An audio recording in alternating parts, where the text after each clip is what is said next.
This is a fan-generated show.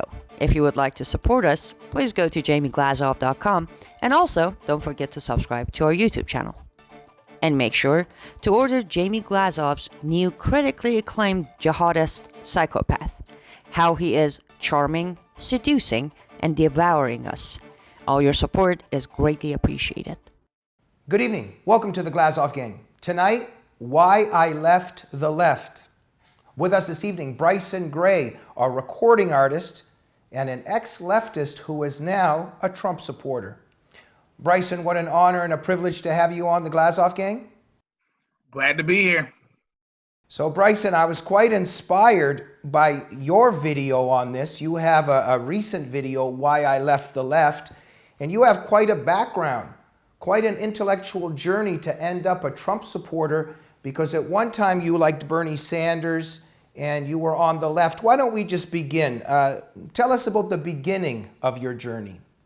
Well, I mean, in the black community, it's almost a default setting to be a Democrat. So it's not like I had any choice in the matter. It's just what I was taught to be. So you choose between Democrats. You don't even look at Republicans. They're all racist and they're all only for rich people. So out of Democrats, I just liked the way Bernie sounded the best. He was loud, bombastic, eccentric. It just so you know, it just attracted me in that way in the beginning. Right, absolutely. And so look, in the story that you told on your video, you actually, you know, you showed quite a bit of honesty, because you were also engaged in some name calling. You were calling names. And then you started realizing, hey, I'm tired of calling people names. Maybe I shouldn't be doing that or whatnot. So you went and started doing research to defeat the Republicans in arguments. And the research you did actually ended up convincing you. Yeah, because I was one of those people. That's why you never see me like get mad. I sort of embrace it when people call me like a coon or Uncle Tom and stuff like that. I used to use the same words. But the research I did, I actually just went to, you know, Bernie Sanders' website and looked at, you know, when politicians put their websites up, you can look up what they stand for, and they tell you in detail what their plans are. Sometimes they never have. Sometimes they don't have plans, but they'll tell you what they stand on and what their belief system is. And as I was on Bernie's, the first thing I'm going for is socially, things I can relate to more. I didn't know nothing about politics. You know what I'm saying? So I can understand social issues. So I was looking at socially, I literally didn't agree with basically anything Bernie Sanders was saying, like literally nothing. Like, cause I'm a super religious person. I've always been like super religious. So I mean, I looked at his stuff. I'm like, what is this? You know? And then I didn't even look at Trump's first. I looked at people like Ted Cruz and others first. I was more in line with them. So it just went from there. Then I started watching the primaries, and Trump is so entertaining. You have to pay attention to him. Even if you don't like Trump, you got to pay attention. No, absolutely. He's a great entertainer. Now, Bryson, you're touching on something here that it's actually very profound, and I guess we could use a lot of other words to describe it. Now, for instance, Black Lives Matter. You go on their page, you start looking at their mission, and all of a sudden there's all this stuff about trans and destroying the patriarchy, and it's very clear they want to get fathers out of the home, and you know, all these issues of homosexuality and stuff. What does this have to do with Black Lives Matter? And as you're saying, many members of the black community are also quite religious, I think it could be argued. So something doesn't match here, and it didn't match for you in terms of the social, religious issues, etc., right? Yeah, Democrats, when I started doing research, the first thing I noticed is they seem very anti-God. You know, that's how I look. Not only Black Lives Matter, they tell you about the stuff that you talked about, but they also say things like, we want to get rid of heteronormative, you know, ways. Like, well, basically, they don't like straight people. You know, and I want to thank them, because what a lot of people are not seeing that's not involved in culture, people find out the truth about Black Lives Matter is actually waking a lot of people in the black community up. I've been getting so many DMs from people that have called me coon, called me Uncle Tom, called me things of this nature. I'm getting so many DMs from them now, like, yo, you was right, bro. Like, I just looked on their website. What is this? Because I think the left overplayed their hand when it comes to social issues with the black community. And now they're trying to force it real hard that black, queer, trans, whatever the stuff they be saying. The black community is still not there yet. You know what I'm saying? And I'm glad for it, obviously. But yeah, and the Democrats are overplaying their hand, which is waking a lot of black people up. So Bryson, then you, during your intellectual journey, when you began to see the conservative truths, the truths in the conservative ideology, I'm interested in what inspired you. There's scholars like Thomas Sowell, Shelby Steele, Walter Williams. Then there's the activists today, also scholars in their own right. Candace Owens, Brandon Tatum, David Harris, etc., Terrence Williams. Who inspired you and you began to see, hey, there's some truths here?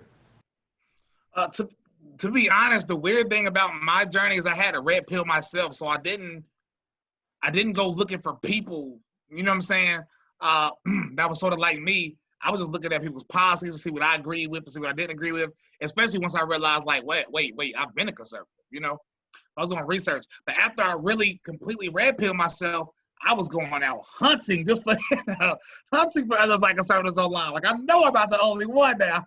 And the first person I found was like people like Osega, Shekinah, Mikhail Crump. And then I ended up finding Candace Owens. But the person that I realized that I can relate to the most is King Face, if you know who that is. I saw King Face. I was like, okay, this is somebody that grew up sort of how I grew up, maybe a little more so, you know. And then I found Brandon Tatum. I'm like, okay, here's somebody else, you know, because I don't talk like politically correct and grammatically correct all the time and proper all the time because I can't. It's just not how I grew up. You know what I'm saying? So when I see people that talk proper all the time, they smell like Larry Elder, very intelligent guys. Like a lot of these people are very intelligent, but I didn't see myself, you know what I'm saying, relate to a lot of these people. Now I do. Like Larry Elder is like the GOAT in my opinion. But yes, when I see people like King Face and Brandon Tatum, you could tell B Tatum sort of from the South a little, some type of way. And yeah, I just felt like connected to them in that way. Thank you, Bryson. So look, it takes quite a bit of courage in the left overall to leave the left. The left is ruthless, and it will excommunicate you, it will dehumanize you, it will demonize you. But in the black community, there's an extra couple levels here of getting off that Democratic plantation, I think we could say. Were you a little bit nervous? I mean, you had to have the courage to kind of come out in some way. Did you face some persecution with your friends, with your family, with your community? What was it like to announce yourself as a conservative? Well, I was somebody that used to get played on the radio stations in North Carolina. I was in a very popular group called 336 Boys, and we used to make a bunch of worldly music, obviously. And as soon as I started posting controversial stuff on Facebook, they pretty much stopped playing my music on there. Lost friends coming out for Trump.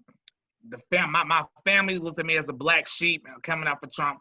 You know, the usual stuff that most black Trump supporters go through. Except for the radio things, I was really like popular. I was getting paid to perform music, you know, and that obviously stopped.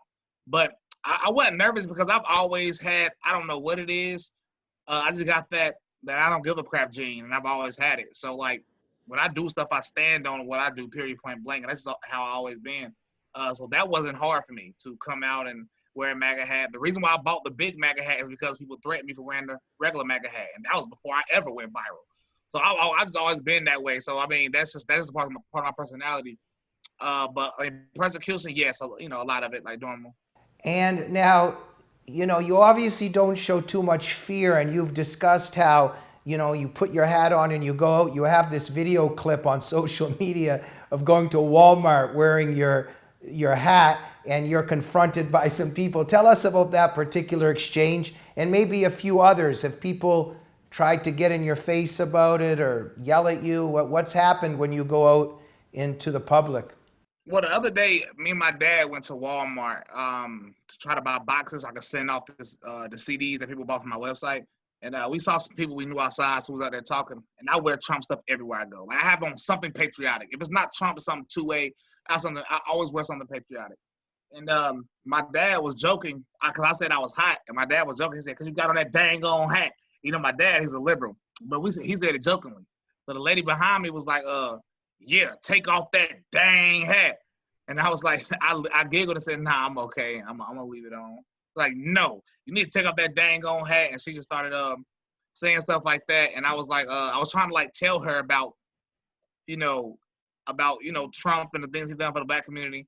And she ended up saying, she said, F you, F Trump, F that hat, F everything. And I said, oh my God. Then her daughter came and then she was like, look at his hat. And then I'm like, Trump 2020, And then her husband came. Is when I turned my camera on. I was like, I should have been recording, but I didn't think about it at the moment. So I turned my camera on. And her husband came. That's pretty much what you see on my Twitter. And her husband started doing the same thing. And then after my camera went off, I still tried to, let them know the truth. They wasn't listening, and they just kept like basically hurling insults at me until they left. Bryson, in terms of the insults, it's interesting that, leftists always use these personal attacks, of racist and, they're name callers. And there's name calling at Trump supporters, racist and all this stuff.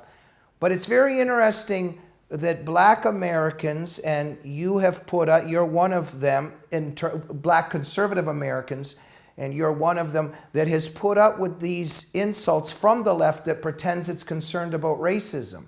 The C word, and all these other, smears. What do you make of these words that you're called? Where does all that stem from? For instance, that C word. Tell us a little bit about that and why the left and leftist American blacks would use that against conservative blacks. Well, I mean, of course, all these words like coon, Uncle Tom, house Negro, they all have, racial histories behind them. And, they use it to attack us. And people attack what they don't understand. So if you're still ignorant how I was once ignorant, and you see somebody that you feel like are going outside of the family per se, then you don't understand it. So you have to attack it. That's why it never bothers me. Like I said, that's why a lot of people that used to call me coon now say Trump 2020. You know what I'm saying? I used to call. But Bryson, to use that C word, it's racism, is it not? Yeah, those are racist terms. And so how do they rationalize being against racism, but being racist towards you? Well, they don't rationalize it. They are not having coherent thoughts. This is not, it's not rational. So, but have you had also white liberals and leftists call you those names as well? Well, white liberals, they usually just use the word sellout. So they a lot of times they steer away from the word coon. I've been called coon by a white liberal though, but most of the time they stay away from the house Negro and the coon word because they know they can get slapped. So they use the word sellout a lot. Right.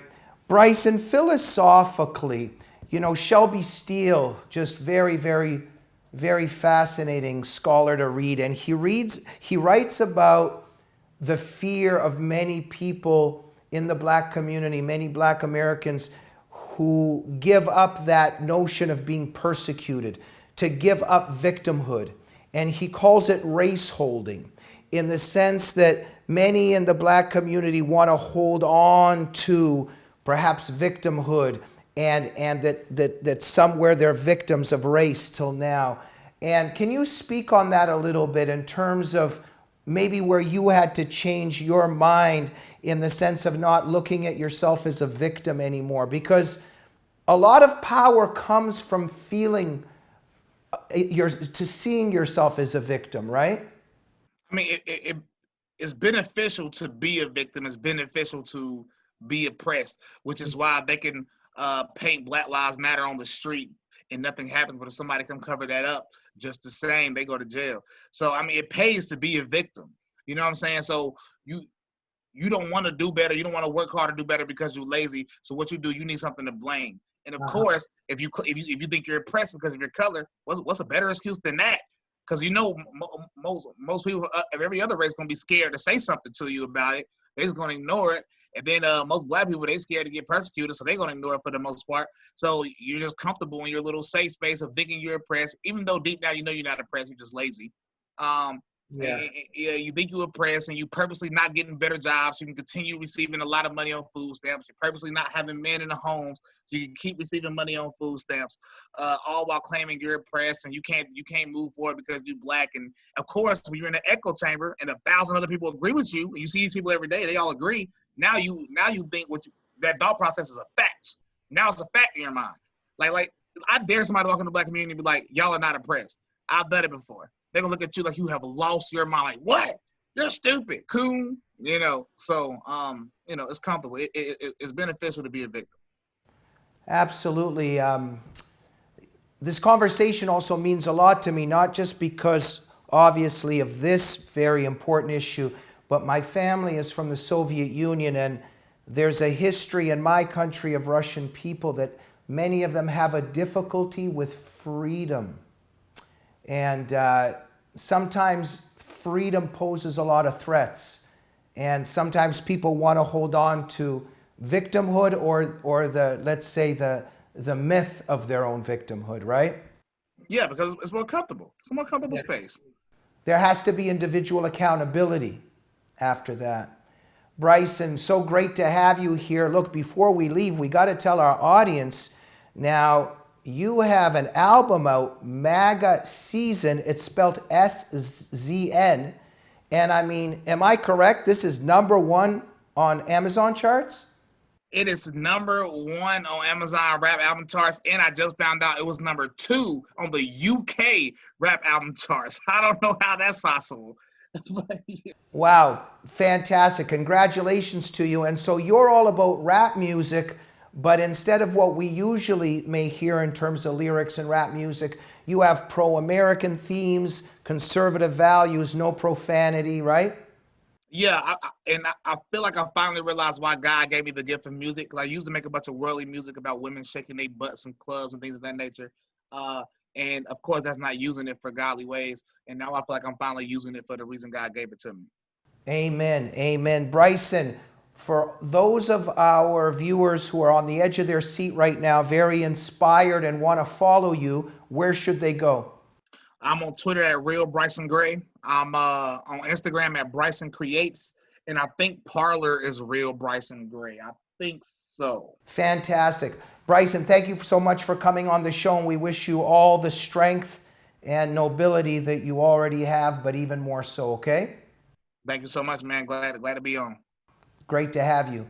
Thank you for joining the Glazov Gang tonight. We'll see you soon. Good night.